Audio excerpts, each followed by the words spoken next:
So ఈ final one day మ్యాచ్‌లో team India తెల్లవాళ్ళని వైట్ వాష్ చేసి పంపించిందనే చెప్పొచ్చు. యాక్చువల్‌గా నాకు అహ్మదాబాద్ స్టేడియం అనగానే India versus Australia one day world cup final match గుర్తొస్తది. సో కొంచెం ఏదో తేడా కొడతదేమో అనే ఫీలింగ్ వస్తది. ఎందుకంటే అక్కడ బేసిక్‌గా బ్లాక్ సాయిల్ పిచ్ ఆడతారు కాబట్టి ఎందుకో నాకు కొంచెం నెగెటివ్ ఎనర్జీలా అనిపిస్తది. బట్ ఈరోజు మనోళ్ళైతే కుమ్మేశారు. సో డీటెయిల్ రివ్యూలోకి వెళ్దాం. So welcome back to cricket pitch meetings. మీరు నా ఛానల్ కొత్తగా వచ్చినట్టయితే లైక్, షేర్, సబ్స్క్రైబ్ కొట్టండి. సో మ్యాచ్ రివ్యూ స్టార్ట్ చేసే ముందు ఫస్ట్ అందరూ పాజిటివ్స్ వెళ్తారు. మనం నెగిటివ్స్ ఏమున్నాయో చూద్దాం. సో ఫస్ట్ టీమిండియా బ్యాటింగ్లో నెగిటివ్స్ చూసుకుంటే రోహిత్ శర్మ గురించి మాట్లాడదాం. ఎందుకంటే రోహిత్ శర్మ ఆల్రెడీ కిందటి మ్యాచ్లో ఒక సెంచరీతో మంచి టచ్లోకి వచ్చినట్టు కనిపించాడు, మంచి ఫామ్లో ఉన్నట్టు కూడా కనిపించాడు. బట్ ఈరోజు మ్యాచ్లో ఏమైందంటే మార్కు డేసిన ఒక ఇన్కమింగ్ బాల్ అది యాక్చువల్గా. సో బాల్ లోపలికి పడింది, బట్ కట్ అయింది బయటికి. సో ఇక్కడ ఏంటంటే రోహిత్ శర్మ కొంచెం కరెక్ట్గా జడ్జ్ చేయలేదు అని చెప్పాలి. సో ఆ విధంగా బ్యాట్కి అది టిప్ అవ్వడం, వెనకాల కీపర్ క్యాచ్ వెళ్ళడం. సో రోహిత్ శర్మ ఈ మ్యాచ్లో డిస్పాయింట్ చేశాడు. అయినా పర్వాలేదు, రోహిత్ శర్మ మీద మనకైతే కాన్ఫిడెన్స్ ఉంది. ఛాంపియన్స్ ట్రోఫీలో మనోడు కుమ్మేస్తాడు అని ఆశిద్దాం. నెక్స్ట్ ఇంకా రోహిత్ శర్మ అవుట్ అయిపోగానే ఇంకేముంటుంది, నెక్స్ట్ ఆటోమేటిక్గా మన వాళ్ళ మీద కొంచెం ప్రెజర్ అది ఉంటుంది. కాబట్టి స్లో స్టార్ట్ వచ్చింది. తర్వాత కోహ్లీ అండ్ గిల్లు మెల్లిమెల్లిగా ఇన్నింగ్స్ని బిల్డ్ చేస్తూ స్లోగా స్టార్ట్ చేశారని చెప్పాలి. బట్ వాళ్ళిద్దరు పార్ట్నర్షిప్ 116 రన్స్. ఇది మటుకు మన ఇండియాకి, టీమిండియాకి ఒక మంచి పునాది వేసింది. తర్వాత కోహ్లీ అయిపోయిన తర్వాత అక్కడ మన శ్రేయస్ అయ్యర్తో గిల్లు 104 రన్స్ పార్ట్నర్షిప్, అదొక మంచి పార్ట్నర్షిప్. సో మొత్తానికి ఈ విధంగా టీమిండియా ఒక మంచి స్కోరే సాధించింది, 350 దాటి. సో ఇంకా మనం చెప్పుకోవాలంటే నెగిటివ్స్ అయిపోయాయి. దీని తర్వాత అసలు పాజిటివ్స్ ఏమి ఉన్నాయి మన టీమిండియా బ్యాటింగ్లో అని చూసుకుంటే, గిల్లు ఒక సెంచరీ. యాక్చువల్గా గిల్ ఈ సిరీస్ మొత్తం 2 హాఫ్ సెంచరీలు 3 మ్యాచ్ల్లో, ఇది ఒక సెంచరీ. సో 2 హాఫ్ సెంచరీలు, ఇది ఒక సెంచరీ. గిల్ అయితే మంచి టచ్లో కనిపిస్తున్నాడు. చాలామంది గిల్లు వన్డే ఫార్మాట్ కరెక్ట్ కాదు అది ఇది అని అంటారు. సో ఈ ఇన్నింగ్స్ చూసి మీరు మాట్లాడండి, గిల్లు వన్డే ఫార్మాట్ కరెక్టా కాదనేది. ఇంకా నెక్స్ట్ చెప్పుకోవాల్సిందే మన కింగ్ కోహ్లీ టచ్లోకి వచ్చాడు. నాకైతే చాలా బాగా అనిపించింది. చూడముచ్చటమైన షాట్లు అయితే కొట్టాడు.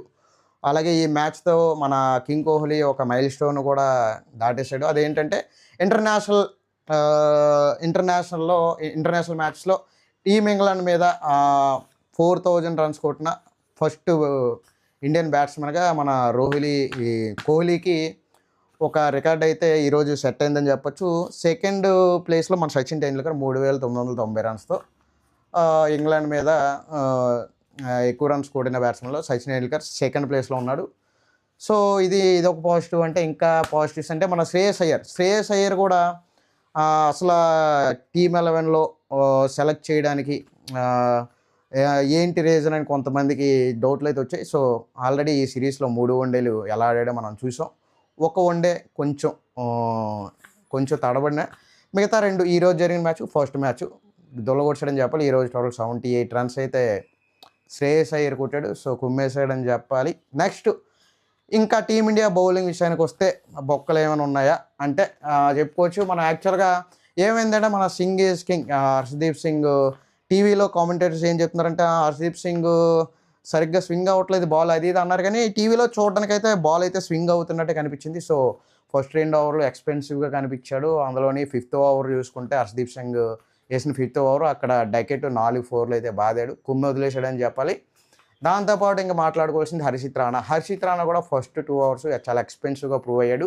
కాకపోతే ఇక్కడ హర్షిత్ రాణా గురించి నేను ఎందుకు మాట్లాడుతున్నానంటే, సిరాజ్ ప్లేస్లో హర్షిత్ రాణాని సెలెక్ట్ చేశారు ఛాంపియన్స్ ట్రోఫీకి. అంటే బుమ్రా ప్లేస్లో హర్షిత్ రాణా సెలక్షన్ కరెక్టా కాదా అని కొంతమంది ఉండొచ్చు ఉద్దేశం. కాకపోతే ఫస్ట్ స్పెల్లో ఏదైతే ఉందో 2 ఓవర్స్ ఎక్స్పెన్సివ్గా ప్రూవ్ అయిన తర్వాత మిడిల్ ఓవర్స్లో ఏదైతే సెకండ్ స్పెల్లో స్టార్ట్ చేశాడో హర్షిత్ రాణా ఒక మంచి కంబ్యాక్ ఇచ్చాడు. అక్కడ బట్లర్ని, దాంతోపాటు మంచి ఊపి మీద ఉన్న హ్యారీ బ్రూక్ని, ఇద్దరిని కూడా హర్షిత్ రాణా వికెట్ తీసుకున్నాడు. సో దీన్ని బట్టి చెప్పొచ్చు హర్షిత్ రాణాని సెలెక్టర్లు సెలెక్ట్ చేయడానికి ఉన్న రీజన్ ఏంటి అని మీకు అర్థం చేసుకోవచ్చు ఛాంపియన్స్ ట్రోఫీకి. సో మిడిల్ ఓవర్స్లో ముఖ్యంగా హర్షిత్ రాణా వికెట్స్ తీస్తాడు అనే నమ్మకం ఏదైతే ఉందో కెప్టెన్కి అలాగా కోచ్కి. సో అదైతే మళ్ళీ ప్రూవ్ చేశాడు హర్షిత్ రాణా.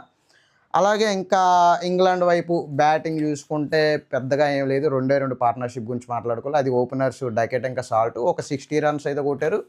దాని తర్వాత ఒక చిన్న పార్ట్నర్షిప్ బిల్డ్ చేశారు ఒక 46 రన్స్‌ది. అది ఎవరంటే మన ఎవరు హ్మ్. ఆ! జో రూట్ ఇంకా బ్యాన్‌టన్ అదొక 46 రన్స్ పార్ట్నర్‌షిప్ చిన్నది బిల్డ్ చేశారు.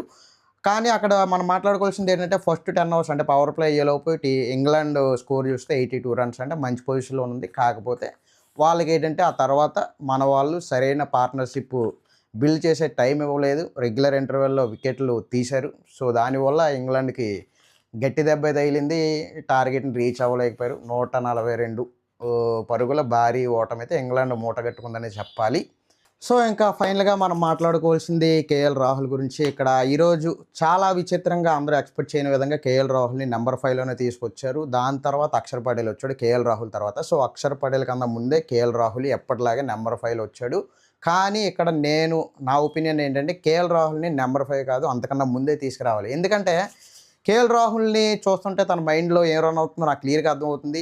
కేఎల్ రాహుల్‌ని ఎప్పుడు లాస్ట్ ఓవర్స్‌లో దించడం, లాస్ట్ మినిట్‌లో దించడం, స్కోర్‌ని పెంచాలి అని చెప్తే కేఎల్ రాహుల్ మటుకు ఏం చేస్తాడు, యాక్చువల్‌గా కేఎల్ రాహుల్ బ్యాటింగ్ స్టైల్ అది కాదు. కేఎల్ రాహుల్ ఏంటంటే స్లోగా స్టార్ట్ అయ్యి అలాగా ఈ ఇన్నింగ్స్‌ని బిల్డ్ చేస్తూ ఒక మంచి స్కోర్‌కి అయితే తీసుకెళ్లే టైప్ బ్యాటింగ్ అయితే కేఎల్ రాహుల్‌ది. కానీ మనం చూసుకున్నట్లయితే ఈ 3 మ్యాచ్‌ల్లో కూడా లాస్ట్ ఓవర్స్‌లో దిగి బ్యాటింగ్ ఇచ్చేసి స్కోర్‌ని బిల్డ్ చెయ్యి అంటే ప్రెషర్ ఫీల్ అవుతాడు. ఈరోజు కూడా కేఎల్ రాహుల్ బాగానే ఆడాడు. కాకపోతే ఏంటంటే అక్కడ మన అక్షర్ పటేల్ ఆపోజిట్‌లో ఉన్నాడు కదా! సో, ఇక్కడ ఏంటంటే కేఎల్ రాహుల్ ఏమో బిగ్ షాట్ అయితే కొట్టట్లేదు. అక్కడేమో పవర్ ప్లే అయితే అయిపోతుంది. ఇంకా చివరి ఓవర్స్ కాబట్టి ఈ ప్రెషర్ అక్షర్ పటేల్ మీద కూడా పడింది. అక్కడ కేఎల్ రాహుల్ పెద్ద షాట్లు ఆడట్లేదు. నేనే తీసుకోవాలి ఇప్పుడు లీడు. స్కోర్‌ని పెంచాలి వేగాన్ని అని చెప్పి అక్షర్ పటేల్ ఒక బిగ్ షాట్ ట్రై చేయడం. అక్షర్ పటేల్ అవుట్ అయిపోవడం. ఇదంతా ఎందుకు అనే ఫీలింగ్ అయితే నాకొచ్చింది. అలాగే నెక్స్టు కేఎల్ రాహుల్‌ని వీలైతే కొంచెం బ్యాటింగ్ ఆర్డర్‌లో ముందు తీసుకురావడం బెటర్. ఎందుకంటే ఆ ప్రెషర్ ఫీల్ అయినట్టు క్లియర్‌గా అర్థమైంది ఈ మ్యాచ్‌లో. స్కోర్‌ని పెంచే ఒక హడావిడిలో అవుట్ అయిపోయినట్టు, ఒక అనవసరమైన షాట్‌కి ఎళ్ళినట్టు అనిపించింది. అలాగే ఇంకా ఇంగ్లాండ్ బౌలింగ్ విషయానికొస్తే స్పిన్నర్ ఆదిల్ రషీద్ ఒక మంచి పర్ఫార్మెన్స్ అయితే ఇచ్చాడు ఈరోజు. బేసిక్‌గా ఈరోజు పిచ్ అయితే పేస్ బౌలర్‌ని ముఖ్యంగా టెస్ట్ చేసినట్టు అనిపించింది. స్పిన్నర్లకైతే అనుకూలించినట్టు అనిపించింది. ఆదిల్ రషీద్ ముఖ్యంగా 4 వికెట్లు తీశాడు. సో, కింగ్ కోహ్లీ ప్రతిసారి ఆదిల్ రహీల్‌కే దొరికిపోతున్నాడు. దాంతోపాటు ఒక 2 మంచి బాల్స్ ఏసి క్లీన్ బౌల్డ్ అయితే చేశాడు. హార్దిక్ పాండ్యాని, నెక్స్ట్ శుభ్‌మన్ గిల్‌ని. సో, ఇది ఆదిల్ రషీద్ సంగతనమాట. సో, ఇది ఈరోజు మ్యాచ్ రివ్యూ. మీకు గనక వీడియో నచ్చితే లైక్ చేసి మన ఛానల్‌ని సబ్స్క్రైబ్ చేయండి. Thank you.